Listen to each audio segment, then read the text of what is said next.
நன்றி கடந்த வணக்கத்தை சொல்ல விரும்புகிறேன். எத்தனையோ படம் நடிச்சிருக்கலாம், ரிலீஸ் ஆகிருக்கலாம். ஒரு சில விஷயங்களில் நான் எப்பவுமே பெருமையாக பேசிக்கிறதோ சொல்கிறதோ ஒரு சில விஷயங்கள் அவங்ககிட்ட பகிர்ந்துக்க ஆசைப்படுறேன். சத்தியமா இந்த லிஸ்ட்டு இது எதுவுமே என்கிட்ட இல்லை. நான் வச்சுருந்தேன் இந்த படங்கள் லிஸ்ட்டு. இது ஆனஸ்ட் நிற்குங்கிறத நான் மிக தெரியும். எனக்கு கேட்கும் போது நான் என்கிட்ட வச்சுக்கிறது இல்லை, அப்போ எனக்கு தேவையில்லை.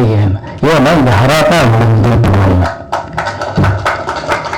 ஏன்னா இந்த ஒரு படத்தோட வெற்றி தோல்வி தான் நம்ம அடுத்த கட்டத்துக்கு கொண்டு போகிறது.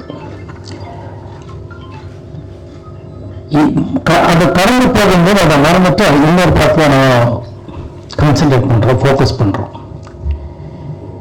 எத்தனை புது டைரக்டர்கள் அறிமுகம் பண்ணுறதுக்கு எனக்கு வாய்ப்பு கிடைச்சதுன்னு அது இறைவன் கொடுத்த பிச்சை. ஏன்னா நான் பழந்த முடிவதிலே படம் ரிலீஸ் ஆகும்போது என்னுடைய முதல் மூடு பணியாகட்டும், நெஞ்சத்தை கீழாகட்டும், கிழங்குகள் எல்லாமே சில்வர் ஜூபி போனதுனால பழந்த முடிவில் 500 நாள் வந்து எனக்குன்னு ஒரு மார்க்கெட் போட ஆரம்பிச்சிருந்தேன். இருந்த முதல்களுக்கு புது ப்ரொடியூசர்ஸ்கள், புது இயக்குநர்களுக்கு வாய்ப்பு கொடுத்தா அந்த பசியோட சினிமா பண்ணுவாங்க. அந்த நல்ல பசியோட அந்த சினிமா இருக்கும்போது நானும் ஜெயிப்பேங்கிற நம்பிக்கையில தான் நான் தேர்ந்து எடுத்த முத்துக்கள் இதெல்லாம். ஆனால் அவங்களுக்கெல்லாம் அவ்வளோ டேலண்ட் இருக்குங்கிறது இருக்கு, ஜெயிப்பாங்க அப்படிங்கிறது எனக்கு தோணுனா ஒரு 6th சென்ஸ். ஆனால் அவங்களோட உழைப்பு, அந்த பசினால அந்த அளவுக்கு பிரமாதமாக எழுத்து இயக்கணுங்கிறத நான் அவங்களுக்கெல்லாம் நன்றி சொல்ல கடமைப்பட்டிருக்கேன். நான் எப்பவுமே ப்ரொடியூசர் அண்ட் டைரக்டருக்கு தான் நன்றின்னு சொல்லிட்டு என்னோட பழைய நண்பர்களுக்கும் தெரியும், எல்லாருக்கும் தெரியும். ஏன்னா இயக்குனர் தான் கேப்டன் ஆஃப் த ஷிப். நாங்கள் அங்கே பின்னாடி இருப்போம், மற்ற எல்லா கலைஞர்களும் அவர் பின்னாடி இருக்கும்.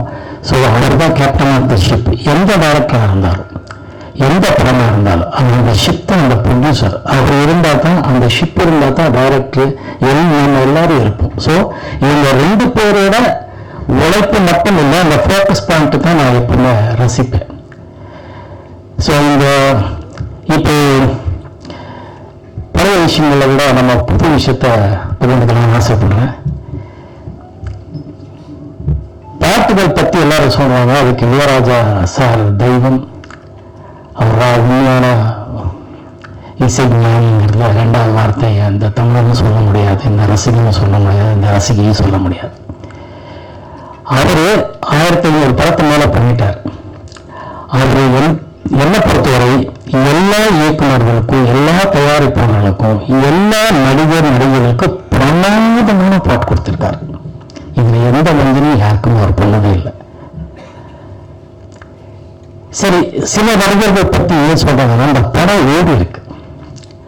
அந்த படம் ஓடுறதுக்கு முக்கியமான காரணம், அந்த பாட்டை இன்னைக்கு சிங்கப்பூர் ரசிக்கிறாருன்னா, அந்த அளவுக்கு மனசுக்குள்ளா அந்த ஆர் சுந்தரராஜன் இயக்குனர் அந்த கனெக்ட் பண்ணி வச்சிருக்கிறார்.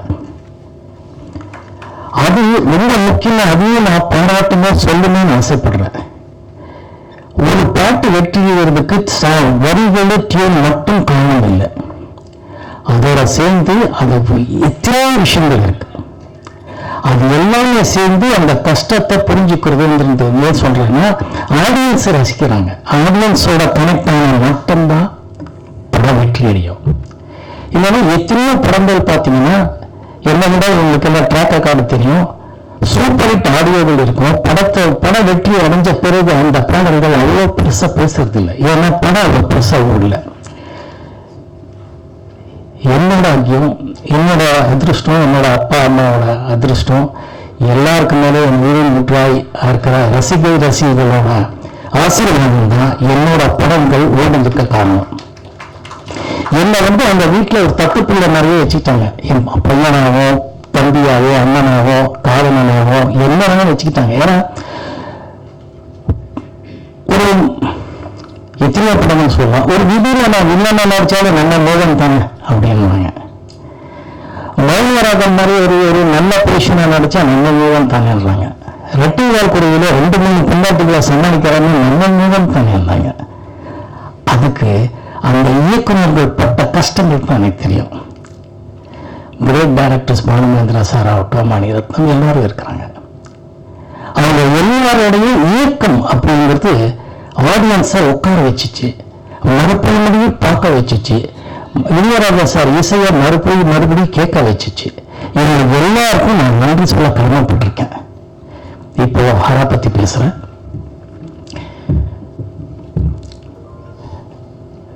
விஜயஸ்ரீ இயக்குனர். நிறைய பேர் சொன்னார், இப்போ மார்க்கெட் இருக்கு மார்க்கெட் இல்லைங்கிறது. மார்க்கெட் இருக்கு இல்லைங்கிறத பற்றி நான் என்னைக்குமே கவலைப்பட்டவன் கிடையாது. அது எனக்கு என்னோட பழகினவர்களுக்கு தெரியும், என்னோட பழகினப்ப விஜயஸ்ரீக்கும் தெரியும். எனக்கு பிடிக்கணும், எனக்கு இங்கே செட் ஆனத படத்தில் நடிப்பேன், இல்லைன்னா நடிக்க மாட்டேன். ஏன்னா நான் என்னை நம்பி இருக்கிறாங்கிறது இல்லை, என்னை ஆராதிக்கிறா, என்னை நடிக்கிறேன், ரசிகர்கள் எப்பவுமே டிசப்பாயிண்ட் பண்ணக்கூடாதுங்கிற ஒரே நோக்கம் தான் எனக்கு. பணம் எல்லாருனாலும் எனக்கு ரொம்ப தேவை. ஆனால் அது மட்டும் வாழ்க்கையில் எங்கள் அப்பா அம்மாவோட டிஎன்ஏ நான் தெரிஞ்சுவேன். அதனால எப்பவுமே எல்லாமே நல்லா வரணும், நல்ல அமையணுங்கிறது நம்புவேன். நிக்கில் அவர்கள் விஜயஸ்ரீயை கூட்டிட்டு வந்தார். எல்லாமே கரெக்டாக தான் சொல்றாரு. விஜயஸ்ரீ அவர் கதை சொன்னாரு. கதை சொல்லும் போது கதை நல்லா இருக்கு, ஆனா அதுல ஏதோ ஒண்ணு கொஞ்சம் வித்தியாசமா இருந்தா ரொம்ப நல்லா முடியும், அப்படி ரீச் ஆக முடியுங்கிறது எனக்குள்ள ஒரு நம்பிக்கை. அப்ப விஜயஸ்ரீக்கு அவர்கள் சொன்னா, இது கதை நல்லா இருக்கு, கண்டென்ட் இன்னும் இருக்கு, ஆனா தெளிவு கொஞ்சம் இருக்கு, ஸ்டோரி டெல்லிங்ல கொஞ்சம் நீங்க புதுசா தாதாயிட்டிசம் எல்லாம் நல்லா பண்ணிருக்கீங்க, இதையே கொஞ்சம் புதுசா யோசிக்க கூடாது. யோசிச்சீங்கன்னா எல்லாரும் கூட்டணியா ஜெயிக்கலாம் இல்லையா? நீங்க யோசிச்சீங்கன்னா அவரு ஒரே ரொம்ப நல்ல விஷயம், அவர் கோச்சுக்கல, ஈகோவா எடுத்துக்கல, போய் பார்த்துட்டு அவர் இன்னொரு வருஷம்ல கொடுக்குறாரு. 7வது வருஷம் தான் இப்ப ஓகே பண்ணிருக்கிற ஸ்கிரிப்ட். அவர் சேனல் எடுத்து ஒவ்வொரு இடத்துலயும் நான் அவர் படங்கள் பண்ணிட்டு இருந்தாரு. பட் இருந்தாலும் இதை எப்படி கன்வின்ஸ் பண்ணலாம்ன்றத விட அவங்க எவ்வளவு கன்வின்ஸ் ஆயிருக்கணும் மனசுக்குள்ள. ஜெயிச்சே காட்டுங்கிற ஒரு நல்ல மனசு எண்ணங்கள் தான் இந்த பிரமாணமான ஸ்கிரிப்ட் வந்துச்சு. அந்த பிரமாணமான ஸ்கிரிப்ட் கொஞ்சம் பண்ண ஆரம்பிச்சோம். மோகன்ராஜ் ப்ரொடியூசர்கள் வந்தார். அது வேற கதை. சரி, விஜயஸ்ரீ எனக்கு தெரிஞ்ச பெரிய டைரக்டர்களாகட்டும், நல்ல நண்பர்கள் டைரக்டர்களை எப்பவுமே கேட்டார், எப்படி நீ இந்த அராப்பில் ஒத்துக்கிட்ட அப்படின்னு. அப்படி ஒரு விஜயஸ்ரீன்னு கேட்டிருக்காரு. அவருக்கும் தெரியும், நிக்கிலுக்கும் தெரியும்.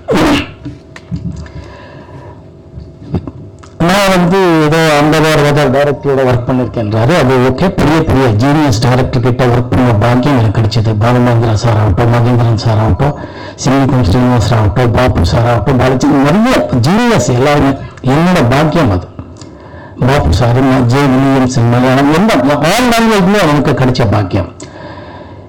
அதுல புதிய டைரக்டர்களுக்கும் நிறைவேறதுக்கும் நான் முக்கியமான காரணமா இருந்தேங்கிறது என்னோட பாக்கியம் தான். ஆனா விஜயஸ்ரீ கிட்ட இருக்கிற ஒரு பெக்யூலியர், ஒரு எக்ஸ்ட்ராடினரி ஷார்ப் மைண்ட் என்னன்னா, he has got a fantastic knowledge of the lighting sense, sound sense. இது புதிய டைரக்டர்கள் கிட்ட இருக்காதுங்கிறது இல்லை. அவர் தேவை இருக்கோ இல்லையோ அதை இன்னொரு நல்ல கேமராமேனையும் சவுண்டிங்கையும் எடிச்சுகளை நம்பி அதுல ஒரு கூட்டணியா பண்ணுவார். இவர் மட்டும் அவர் ஒரு ஷார்ட் வைக்கும்போது இந்த லைட்டிங்க்கு எது வேணும் எது வேணும் இந்த டிவிக்கு யோசிப்பார். அது எனக்கு பிரமிப்பா இருக்கு. அது ரொம்ப நல்லா இருந்துச்சு. அந்த திறமையை அவரை எங்கேயோ கொண்டு போய் நிறுத்தவங்க உண்மையான விஷயம். எத்தனையோ புது டைரக்டர்களை அறிமுகம் பண்ணிட்டாருங்கிற ஒரு நல்ல விஷயங்கள்ல இப்படி ஒரு பட்ட டைரக்டர் நான் எப்படி இது மலைபால சொன்னாங்க. அது நம்மளோட இல்லை, என்னோட நண்பன். படம் ஷூட்டிங்ல முதல்ல சண்டை போட்டு போனேன். அதுக்கப்புறம் ஷூட்டிங்ல இந்த வார்த்தை கேட்ட அப்பதான் சொன்னேன், இப்ப பாரு நான் எதுக்கு யோசிச்சு எதுக்கு பண்ணி பாருன்னா, அதுக்கப்புறம் என்னண்டா கரெக்டா இது எப்படிடா, அதுதான்மா something says he is very good, don't comment, just follow him, everything will be ஓகேன்னு. அதுக்கப்புறம் ஃபாலோ பண்ணி அவன் நடிச்சிருக்கான். அன்ஃபார்ச்சுனேட்லி அவர் இன்னைக்கு நம்மளோட இல்லை, ஆத்மா இங்கே தான் இருக்கும், நம்ம ஆசீர்வாதிக்கும்னு நான் நினைக்கிறேன். ஸோ அந்த ஒரு விஷயத்துல விஜயஸ்ரீ அவர்கள் மியூசிக் சென்ஸ் ஆகட்டும், அவர் பண்ண டீராவிந்தர் குட்டி ராவிந்தர் டீராவிந்தர்னு சொன்னாங்க, லிரிக்ரேட்டர், எடிட்டிங்கு, போட்டோகிராஃபி, லைட்டிங்கு, மார்க்கெட்டிங்கு, அதான் சொன்ன மாதிரி எல்லா தொழில்நுட்பங்களும் தெரிஞ்சிருக்கிறாரு. அதுல ஏதோ ஒரு புதுசா பண்ணி மார்க்கெட் ரீச் பண்ணணும்னு ஆசைப்படுறாரு. அந்த பசி இருக்கிற வரை அவர் ஜெயிச்சுட்டே இருப்பார். அதுதான் உண்மையான விஷயம். அவருக்கு உடம்பு ஆக்சிடென்ட் பற்றி சிங்கப்பூரி சொன்னார், மற்றவங்க எல்லாம் சொல்லியிருக்காங்க. அவர் இன்னைக்கு இப்படி இருக்கிறது ரொம்ப முக்கியமான காரணம் அவரோட குடும்பம் நான் நினைக்கிறேன். அவரோட ஒய்ஃப் கிரேட் லேடி இங்கே வந்திருக்காங்களா? கிரேட் லேடி தவமா இருந்தாங்க. அந்த அம்மா தவமா நின்று பிரார்த்தனை பண்ணாங்க, தவமா இருந்து தைரியமா இருந்தாங்க, தவமா இருந்து நம்பிக்கையா இருந்தாங்க, தவமா இருந்த நம்பிக்கை கொடுத்தாங்க. அந்த அம்மாவோட ஒவ்வொரு வார்த்தையும் இவருக்கு அவ்வளோ பெரிய டானிக். அந்த அம்மா சொல்லும், சார் நான் சார் வந்துடுவார் சார், இந்த மனுஷன் இவசின் கோமா. அந்த அம்மா சொல்லும், கிரேட் லேடி. ஸோ இவரோட ஒய்ஃபோட புண்ணியமும் குழந்தைங்களோட புண்ணியமும் இவர் மறுபடியும் சொன்ன மாதிரி ஹரா படத்தை முடிக்கணும்னு திருப்பி வந்திருக்காருல்ல. நிறைய படங்கள் பண்ணணும் ஆசைப்படுறோம். நிறைய நல்ல படங்கள், நல்ல கண்டென்ட் வித்தியாசமா கொடுப்பாரு. அந்த நல்ல படங்கள் மக்கள் ரசிப்பாங்கன்னு நினைப்பேன். என்னோட நினைப்பு, என்னோட ஆசையை கூட. இந்த படத்தை பொறுத்தவரை நாங்கள் முதல்ல சொன்னதை பாடல்கள் இருக்கக்கூடாதுன்னு இருந்தேன். ஆனால் அப்படியே ஒரு 4 பாட்டு வச்சுட்டாரு, நல்லா வந்திருக்கு. மியூசிக் டைரக்டர் மியூசிக் போட்டிருக்காரு. எல்லா பாடலுக்கும் இவர் தான் லிரிக்ஸ். நீங்கள் ஆடியோ ரிலீஸில் பாடல்கள் கேட்பீங்க, எக்ஸ்ட்ரானரியாக எழுதியிருக்காரு லிரிக் விஜய் ஸ்ரீ அவர்கள் தான். ஸோ அது எதுக்கு சொல்ல வரேன்னா, அவர் நினைக்கிறது உடனே. இதை நான் இங்கே கம்பேர் பண்ணி பேசுறேங்கிறது இல்லை. நான் முதல்ல பார்த்த டைரக்டர்ஸ்ல ஸ்கிரிப்டில் அந்த பண்ணிட்டு முதல் ஆளு மணிவண்ணன் தான். அவரை அறிமுகப்படுத்துறதுக்கு எனக்கு ஒரு பாக்கியம் கிடைச்சது ஆஸ் எ டைரக்டர். மணிவண்ணன் இன்னைக்கு அவர் நம்மளோட இல்லை. அவர் தான் ஸ்கிரிப்டை இல்லாமல் ஸ்கிரிப்ட் மாதிரி எப்படி இந்த 3 கேரக்டருக்கு வசனங்கள் எப்படி சொல்லணும்னு பிளான் பண்ணாமல் அப்படியே பிளான் பண்ணி சொல்லிட்டு போயிட்டு இருப்பார். ஃபண்டாஸ்டிக் டயலாக் சொல்லுவார். அதுக்கப்புறம் அந்த மாதிரி சென்ஸ் இவர் தான். இவர் என்னன்னா எப்படியுமே திருநாட்டமில்லை. லிரிக்ஸ் நம்மளோட பேசிட்டு இருப்பாரு, சார் இந்த மாதிரி ஒரு பாட்டு, இந்த மாதிரி ஒரு இடத்துல ஒரு பாட்டுன்னாரு, என்னங்க அப்படின்னு டப்புனாரு. அங்கேயே ஒரு வாட்ஸ்அப்லயே ஒரு லிரிக்ஸ் அனுப்புவாரு. அந்த மனுஷன் லண்டன்ல இருந்தே போட்டு மியூசிக் நெக்ஸ்ட் டே வர இதோ எப்படி சார் இது? இல்லை சார் அப்படியே நம்ம ஜாலியாக ஈவினிங் பேசிட்டு இருந்தாலும் அப்படின்னா everything he does in that class. அதாவது அதை ஒர்க் பண்ணிட்டு இருப்பாரு, ஒர்க் பண்ணிட்டு இருக்கிறது தெரியவே தெரியாது. அதுதான் அவர்கிட்ட சிறப்பான குணம்னு நான் நினைக்கிறேன். இந்த படத்தை பொறுத்தவரை நான் ஒர்க் பண்ண இந்த இன்ஃபேக்ட் சுரேஷ் மன்னன் நம்ம நண்பர் இங்கே இருக்கிறாரு. அவர் முதல் கேமரா ஒர்க் பண்ணது நான் நடிச்ச படம் தான் பாலாஜி சார் படம். கேமராமேன் கம் டைரக்டர் கம் ஆக்டராக இருக்கிறார். அவர் நம்மளோட இங்கே இருக்கிறார், நம்மளோட ஒர்க் பண்ணியிருக்காரு. அவர்களிருந்து இன்னைக்கு இருக்கிற ஆர்டிஸ்ட் சுவாதி வரைக்கும் இந்த படத்தில் எல்லாரும் சேர்ந்து நடிச்சிருக்கோம். ரொம்ப வித்தியாசமா இருக்கு. எப்பவும் போல நான் நம்பியிருக்கிறது என்னோட ரசிகர்கள் தான். ஆடியன்ஸு டிசப்பாயிண்ட் பண்ணாதுன்னு நான் நம்புறேன். டீசர் பார்த்துட்டு இருக்கீங்க. சொன்ன மாதிரி ஆடியோ இப்போ தான் அனௌன்ஸ் பண்ணியிருக்காரு. நீங்கள் ஆடியோ கேளுங்க, படத்தை பாருங்க. எப்பவும் போல இந்த ஆசீர்வாதம் வேணும். ஊடக நண்பர்களாகட்டும், ரசிகர்களாகட்டும், டெக்னீஷியன்ஸ், ஆர்டிஸ்ட் ஆகட்டும், எல்லாருக்கும் மிக்க நன்றி. வணக்கம். தேங்க்யூ.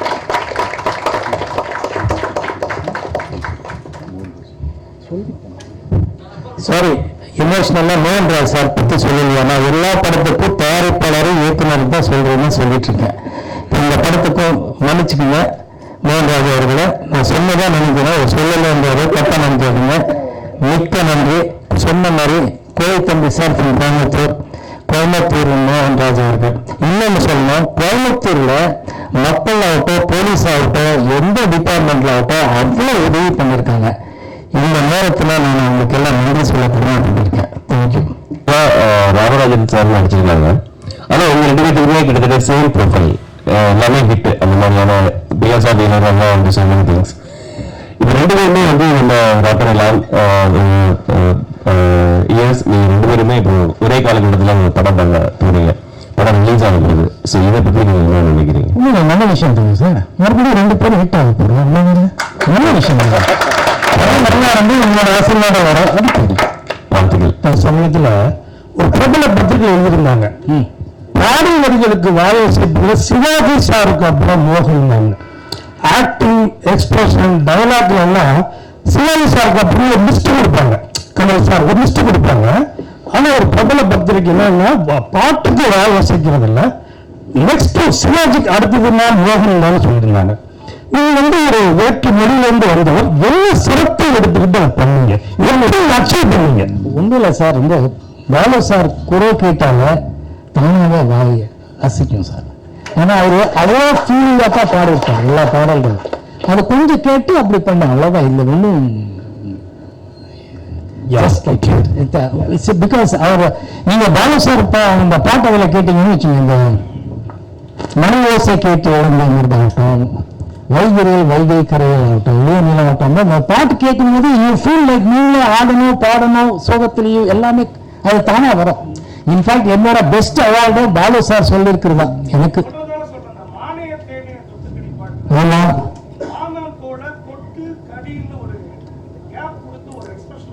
ஆமாங்க சார், ஆமாங்க சார், அதுதான். Thank you sir. அது எஸ்பிபி சார் அவரோட அவார்டு தான் எனக்கு மிகப்பெரிய அவார்டு. அவர் சொல்லியிருக்கிறத நான் பாடுறேன்னா மோகன் பாடினான்னு கேட்குறாரு, இவன் சோகடி இந்த குட் லக்குன்னு சொன்னார் முடியுது டைம்ல. அதுக்கு அடுத்தது அவர் சொல்லியிருக்கிறது, அவர் நல்ல சிவாஜி சார் எம்ஜிஆர்லேருந்து இது வரைக்கும் எல்லா ஹீரோவுக்கும் பாடியிருக்கிறாரு. அவர் கணக்குப்படி அவர் வீட்டில் சொல்லியிருக்கிறது, வெளியில முதலெல்லாம் சொல்லியிருக்கிறது, அவருக்கு பாட்டுக்கு கரெக்டா நடிச்சிருக்கிறாருங்கிறது என்ன முதல்ல பேர் சொல்லியிருக்கிறார். அதுதான் கிரேட்டஸ்ட் பிளஸிங். Thank you sir. மோகன் சார் அவர் கேட்டாங்க, அவரோட ஃபாலோ பண்ணுவோம் சார். மோகன் சார் இங்கே சொல்லுங்க. அதாவது குடும்பத்தினர் நானே ஒரு நாடகம் இருக்கிறேன், ஆனால் உங்க படி இன்னும் ஓடிட்டு இருக்கு. கூட்ஸ் வண்டியில ஒரு அதை ரெட்டமாக இருக்குது நீங்க சொல்லுங்க. அப்போ அவ்வளோ சொல்லும்போது இந்த பாட்டுக்கு நம்ம மகா சொல்ல அன்னைக்கு அவ்வளோ சொன்னாங்க. இன்னைக்கு 150 ஓடுகிறீங்க, 200 ஓடுகிறாங்க, இன்னைக்கு நிறைய திருப்பி வருங்க. ஒருவேளை இன்னைக்கு விட்டா பிடிக்கிறதுக்காக இன்னைக்கு இந்த பிளானா இதுல அந்த அளவுக்கு விஷயம் இருக்குதா? ஏன்னா இன்னைக்கு விஷயம் இருக்கிறது பயங்கர சொன்னாங்க. நீங்க விட்டுக்கு பிடிக்கிறதுனால எனக்கு நம்பிக்கை இல்லைங்க. அவங்க தலையில தலைவர் நம்புறாங்க. எனக்கு என்ன இருக்கோ அது கிடைக்கும், என்ன இருக்கோ அதை சாப்பிட்றேன். நம்ம என்ன சாப்பிட போறோம், நீங்களும் சாப்பிட போறீங்க, எனக்கு ஒரு என்ன சாப்பிட்றோமோ உங்களுக்கு எவ்வளவு முடியும் அதனால நான் சாப்பிடணும். அவ்வளோதான் என் life. Thank you sir. Director sir, director sir அவங்க ஒன்றும் ஒரு பொண்ணு இதெல்லாம் நம்ம பவுடர் ஒரு இந்த படத்தை பயன்படுத்தல. என்ன காரணம், ஒரே நாளில் 2 கப்பு இருக்கலாம் நினைக்கிறீங்க அப்படின்ட்டு கேட்க சொன்னாங்க.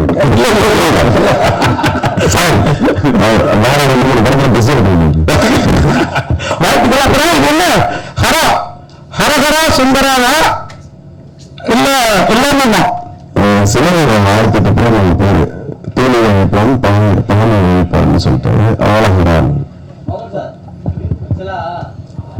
சொல்லுங்க பாருங்க. எல்லாருமே உங்க லவ்வா தான் பார்த்துருக்காங்க, நாங்களும் அப்படிதான் பார்த்துட்டு இருக்கோம். இந்த படத்துல அதை தாண்டி வேற ஏதாவது கொடுக்கறதுக்கு ட்ரை பண்ணுங்க. ஏன்னா லவ்வா பார்த்துருக்கோம், நாங்க டீசர் பார்க்கும்போது வேற மாதிரி இருக்கு. ஓகே, லவ்வா பார்த்துருக்கீங்க. அது எத்தனையோ படம்னா லவ் சீட்டிங், லவ் இது அப்பா எல்லாமே பார்த்துருக்கீங்க. இதுல வேற கோணத்துல அதை பார்க்க முடியாதுங்க. அந்த ஃபேமிலி சென்டிமெண்ட், ஃபேமிலி விஷயங்கள் வரும்போது அந்த அந்த அந்த ஃபீலிங்களுக்கு கொண்டு வந்திருக்காங்க டேரக்டர். பட் அதர்வைஸ் டெஃபினட்டா வேற திங்கிங் இது அந்த நல்ல பண்ண வச்சிருக்கிறாரு. எனக்கு பிடிச்சிருக்கு, சக நடிகர்களுக்கு பிடிச்சிருக்குங்க. உங்களுக்கும் பிடிக்கும். சில்வர் ஜூப்ளி நாயகன் இவ்வளவு நாள் ஹீரோவா தான் களம் காண்டிட்டு இருக்காரு, இப்பவும் ஹீரோவா தான் இருக்காரு. ஆனா விஜயோடைய படத்துல ஹீரோவா களம் இறங்கி இருக்காரா? இது உங்களுக்கு தெரியாதது கிடையாது. என்னோட முதல் படமே கோட்டிலாங்கிற படம் தமிழ் தான் ஹீரோ. முதல் தமிழ் படம் சொல்லிட்டு இருக்கிற இப்ப வீடு பண்ண பிரதாப் சார் தான் ஹீரோ. ஒரு கேரக்டர் நமக்கு அப்படியெல்லாம் இல்லை. கேரக்டர் வந்தா நடிக்கிறதுக்கு எப்பவுமே தயாரா இருக்கும். ஒரு நடிகன் பேசிக்கலி எனக்கு பிடிக்கும், அவ்வளவுதான். ஸோ அதனால வரவில்லை 10 நான் 2 செலக்ட் அந்த மாதிரி தான் விஷயம் தவிர வேற ஒன்று. விஜய் படத்திலேயே பட் அதுக்கு படத்துக்கு பிடிக்காததான் காரணமா ரசிகர்கள் ஏமாறுறாங்க. இந்த கேப் இல்லாம கண்டினியூஸா படங்கள் வாய்ப்பு இருக்குங்க. Thank you sir. விஜயுடைய படத்திலேயே இப்போ 3 பேருமே லவ் பாயா நடிச்சிருக்கீங்க. ஆக்சுவலா பிரசன்ட் சாரும் லவ் போர்ஷனு, விஜய் சொல்ல கதை சொன்னாரா? இல்ல கேக்குறோம்ல இல்ல கதை நடிச்சிருக்கீங்களா? அதான் கேட்கறோம். நீங்க நடிச்சிருக்கீங்கன்னு சொன்னீங்க. லவர் பாயா நடிக்கல அவங்க. அவர் படம் ஃபுல்லா லவ் பாயா தான் நடிச்சிருக்காரு மோகன் சார். இல்ல நீங்க எந்த படம் பண்ணலையா சார் லவ் பாயா? ஏங்க இப்போவா? இல்ல தொடர்ந்து நீங்க பண்ண படங்கள்லாம் வாங்க தனியா பேசிப்போம். அவர் தொடர்ந்து படங்களை பத்தி நான் இப்ப பேச முடியல, எல்லாருக்கும் டின்னர் டைம் இல்ல. இல்ல 3 பேர் அதே மாதிரி வந்திருக்கீங்க லவ் பாயா, அதனால கேக்குறேன். இதுல யாருக்கும் பிரச்சனை இல்லையே. இப்ப இதுல என்ன பிரச்சனைன்னு புரியல. லவர் பாயா இருக்கிறவங்க எப்பவுமே லவர் பாயா இருக்க முடியுமா? ஒண்ணு எல்லாருக்கும் கதைக்கு ஏற்ற தானே கேரக்டர்ஸ். ஸோ அதெல்லாம் வித்தியாசமா கிடைக்கும் போது அதுல வந்து பெர்ஃபார்ம் பண்றதுக்கு ஒரு ஸ்கோப் இருக்கும். அதை டைரக்டர் கரெக்டா யூஸ் பண்ணா சந்தோஷம் தானே. இந்த டீசர் பாத்தீங்களா நீங்க? இல்ல நீங்க ஒரு நிமிஷம். இந்த டீசர் பாத்தீங்களா? அது நீங்க வந்து லவ்வா பண்ணீங்க, இது என்ன பண்ணீங்கன்னு கேட்டிருந்தாங்க. அதனால டைரக்டர் வந்து மோகன்னா மோ கன்னு மாத்திருக்காரு. அதனால இதுல அது இல்ல, நீங்க எதிர்பார்த்தது இல்ல. டீசர் இன்னொரு வாட்டி நான் போட சொல்றேன், நீங்க ஒரு வாட்டி பாத்துருங்க. நீங்க இது கேட்டீங்க இந்த படத்துல இல்ல இது கேட்டீங்க, அதுக்கு முன்னாடி கொஸ்டின்ல. ஆமா இதுல வந்து அதனால இதுல வந்து லவ்வா இல்ல, மோகன் இல்ல மோகன். எல்லாரும் வெயிட்டிங் இருக்கு சார். அதான் சொல்றேன். மோகன் சார், உங்களுக்கு ஒரு லாஸ்ட் கொஸ்டின். எனக்கு தெரிஞ்ச லாஸ்ட் கொஸ்டினா இருக்கும். இப்போ நீங்க சில்வர் ஜூப்ல நிறைய பார்த்துட்டீங்க. இப்ப வர படத்துல வந்து 3 நாள்ல சக்சஸ் மீட், 5 நாள்ல வந்து சூப்பர் ஹிட் எல்லாம் சொல்றாங்க. இப்ப நீங்க வந்து சூப்பர் ஹிட்ல எல்லாம் நீங்க பார்த்து கடந்து வந்தாங்க, சரிங்களா? நீங்க இதை எப்படி பாக்குறீங்க? ஒரே ஒரு விஷயம் என்னன்னா, உங்களுக்கு இப்போ இருக்கிற நம்ம நண்பர்கள்ட்ட சொல்ல விரும்புறேன். அப்போது என்னோட படங்கள் 100 நாளும் சில்வர் ஜூப்ளி ஆனாலும் எந்த படத்துக்கும் நம்ம வந்து ஃபங்க்ஷன் கொண்டாடவே இல்லை. அப்போவே இப்போ ஃபங்க்ஷன் பண்ணணும்னா நம்ம தயாரிப்பாளர்கிட்ட நம்ம ரிக்வெஸ்ட் பண்ணிட்டு இருந்தது, சார் அடுத்த கதை போக்குறோம் சார், என்ன சார் நீங்க ஏதாவது நீங்க கிஃப்டா கொடுக்குறதா இருந்தால் டெக்னீஷியன்ஸ் பண்ணணும் கொடுத்துருங்க. நீங்க நம்ம அடுத்த படம் மக்களுக்கு தெரியும் ஓடிட்டு இருக்கிறது ஓடி இருக்கிறது, நம்ம வந்து அடுத்த படம் ஃபோக்கஸ் பண்ண அதுல நல்ல கதை இருந்தாங்கிறதுக்கு நான் அப்போல இருந்து என்கரேஜ் பண்ணிட்டு இருந்தது. இப்போ அப்படித்தான் பண்ண போறோம். ஸோ எதுவுமே நம்ம வந்து அதை ஃபாலோ பண்ண இதை ஃபாலோ பண்ணுங்கிறது இல்லை சார். சார் சரிங்க சொல்லுங்க சரி சைடு சார். இப்போ என்ன சார், ஒரு நடிகர்னா ரசிகர் செலக்ஷன் எதிர்பார்த்துருக்காங்க. இது வரைக்கும் ஒரு அனௌன்ஸ்மெண்ட் எதிர்பார்த்துட்டு இருக்காங்க. இப்போ படத்துல ஃபுல் அண்ட் ஃபுல் ஆக்ஷன் இருக்கு.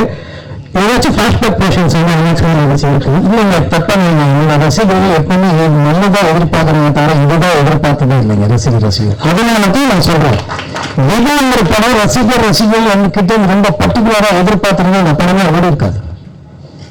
எப்படி இவங்க வந்து ஒரு பொண்ணை சீட் பண்ணுவாங்க தான் கேட்டிருப்பாங்க, அப்படி பண்ணுவாங்க. அதனால ரசிகர்கள் எல்லா ரசிகர்கள் எனக்கு அபாரமான நம்பிக்கை இருக்கு. அதுதான் அவருக்கு படம் நல்லா இருக்கும், நான் நல்லா நடிச்சிருக்கணும், அவ்வளவுதான். நம்ம பையன், நம்ம வீட்டுக்காரர், நம்ம அண்ணன், நம்ம தம்பி, நம்ம பையன், நம்ம அப்பா, இப்படித்தான் யோசிக்கிறாங்க. அதனால அவங்க டிசப்பாயிண்ட் பண்ண மாட்டேங்கிறது உண்மையான விஷயம் இந்த படத்துல.